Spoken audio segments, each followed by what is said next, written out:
But we're about to get into our exhibition, and that Honda was going to be, I think he's hoping to be part of the exhibition. Let's hope it gets out there. But I've never seen such jewels, and I'll put them that way because they all are. You're sort of beavering through. We'll see them on track in a moment. But the organizers pretty much, and it's not easy to proclaim that, but they proclaim that this is one of the single most unique gatherings of special cars ever for the 50 years of the Rolex, and they ain't kidding when you actually look at a 1924 Bentley and a 1990 Mercedes Le Mans car, and anything in between, from Cunningham's to Ferraris, the old MG. What do you reckon? We've got the Dan Gurney Eagle. I mean, you can't beat a day when you get a chance to see that from 1966. Man, there are cars that, you know, I just have lusted after my whole life. I hope it's okay to say that. I mean, there are really some extraordinary cars. I don't know how much you want me to blather on here, Jonathan. No, carry on. No, we got you. I've got to start with a car that's probably not going to be driven around the track. Yeah, we should be seeing them shortly. So you blather on, sir. So I'm gonna do a quick second on a car that's probably not going to be driven around there. But it's, for me, you know, if I could have one car that I will never be able to have, it's the 1963 Chaparral 2. Why don't you think it's going to be out there? It's on the list. Is it out there to be? It's definitely in the paddock. I don't know if it will be run. Jim is very careful about how the cars are run. 63, right? Yeah, and these were the cars that really put Chaparral cars on the map. They had the initial automatic transmission, the first one ever in a really serious high-end world championship race car. You know, the evolution of, this car, they won, 22 wins in 39 races, won Sebring overall in a deluge, a very famous race that I actually happened to be there as a kid, as a guest of the Hall family, because I was born and lived in Midland, and so that car is very near and dear to my heart, and it's a huge part of American racing history and Jim Hall's legacy as a world-class driver as well as engineer. So anyway, now, Jonathan, I'll take the lead from you at this point. Well, let's spot what we see. Let's see what the cameraman throws up, and we've got a bunch of cars to look at. We're currently looking at this beautiful number 4. Yeah, short-nosed Jaguar D-Type. Just a spectacular automobile. And that is from 1955. And its mark years were for the Rolex for the reunion were 76, 92, and 2011. Obviously, Bill Werner in that Magnus at the front. It looks quite out of place, but... yeah, well, he's having a good time. He's used to driving stuff faster than that, but I think he can handle it. Let's see. We've got the Honda at the front that we've just talked about. Yeah. It's running in second, just doing its bit. We've also got a Lotus, by the looks of things, coming up. I think that's the very famous Arciero Lotus 19 Special that, again, Dan Gurney, I don't know where the write-up is, but that car really helped put Dan on the map. Yeah, it's the third race car in line there. Dan won a lot of West Coast races. I think he won the Daytona Continental 200, which was the forerunner to the 24-hour race. And that, of course, is the... That's the Lotus 79. 78 78 or 79? 79. It's a 79, but yeah. 1978 Lotus Type 79. Yeah, the famous, introduction of ground effect in Formula One, which, of course, Formula One is now back to a ground effect design, and Colin Chapman sort of did the first one, and then you have to say that Patrick Head really refined it, in 80 with the Championship Williams, the FW07B. And that's been out on track too, yeah? Exactly, yeah. Zach's driving that this weekend. Well, that 79 driven by the likes of Mario Andretti and Carlos Reutemann. We don't often get mentions too much of Carlos Reutemann, but a great driver in his time. Yeah, Carlos was the guy who should have won several championships, and famously in '81 lost the championship in the last race at the Caesars Palace parking lot in Vegas by 1 point, having started on pole in his Williams and then fading inexplicably to finish 8th, and he needed just 1 point to win the world championship. It was really a shame. He was an incredible driver, and like you say, underappreciated. And things were, the rate of attrition, if you will, and breakdowns and so on were more than when Mario Andretti won his 78 World Championship. He won 6 races, including the Dutch Grand Prix at Zandvoort, in this car. Yeah, Mario, of course, that's just sort of, you know, between Phil Hill and Mario Andretti, it's just a really a crime, or I guess you can't say it's a crime, but it's certainly a shame that we haven't had anyone since then in Formula One that's been able to, you know, raise the banner. But it will happen. You know, there's, you know, the Road Racing Drivers Club is trying to help, and people like Jeremy Shaw are working really hard to raise money for promising young drivers. And you know, but Mario really he fired every young person, you know, looked up to people like Mario and Jim Hall, who won on the world stage.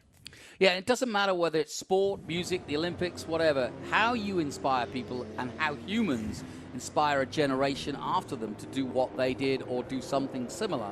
Mario is definitely one of those figures, no question about it. And yeah, there's been some figures in motor racing over the years that have played a huge part. And here comes another famous 1979 Porsche 935. This is chassis 930.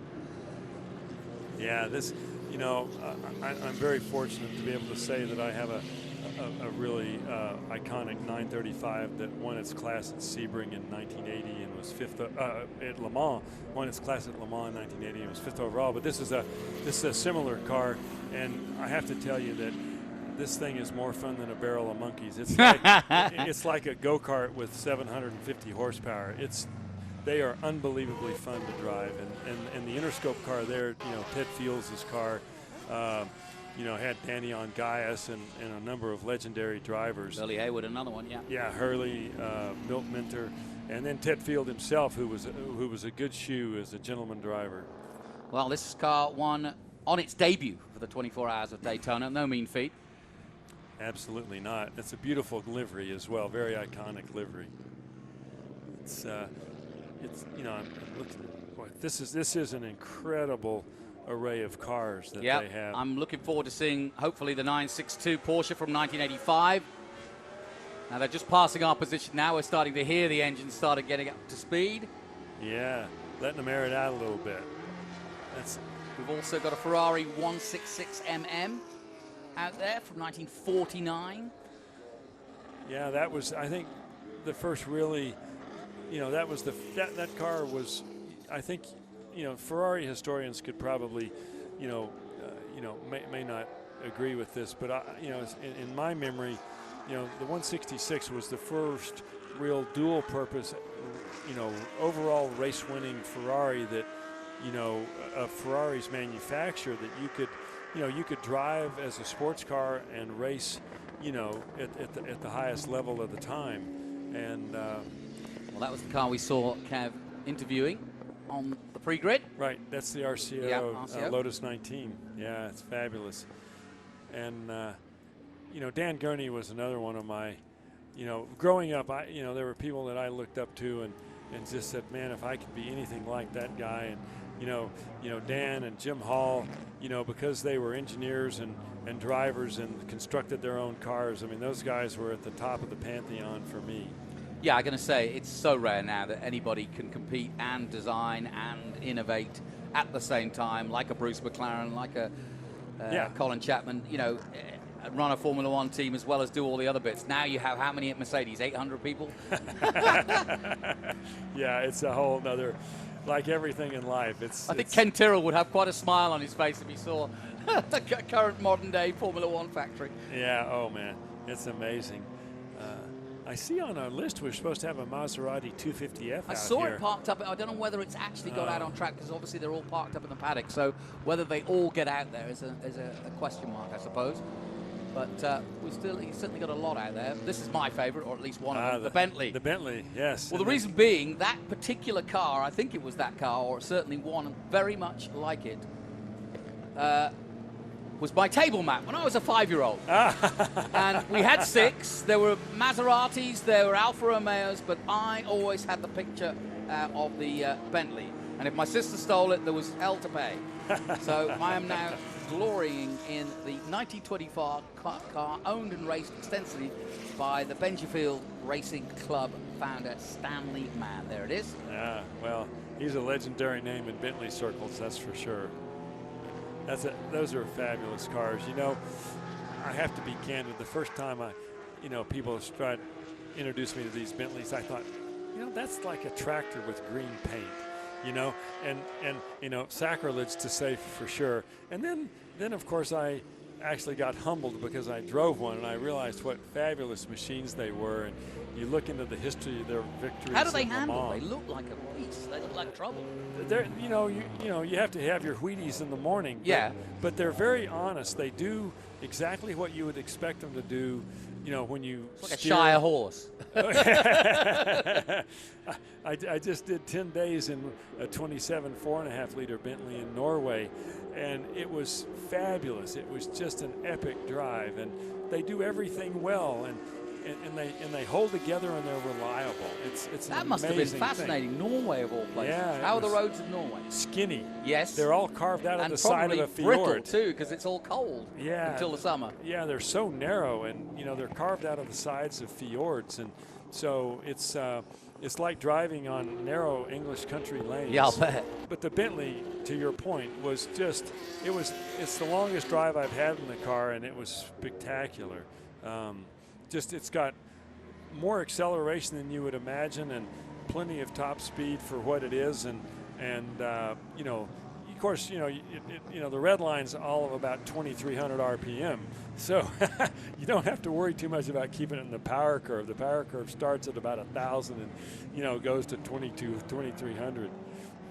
I love the fact that the driver of the Bentley back in the day was a driver called Basil Mountfort.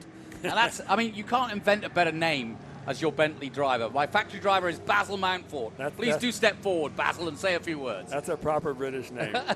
Checkered flag out then for a slightly smaller field than we did have yesterday, but, doesn't matter. It's a fantastic exhibition of cars, and if you want to go and look up on the program or...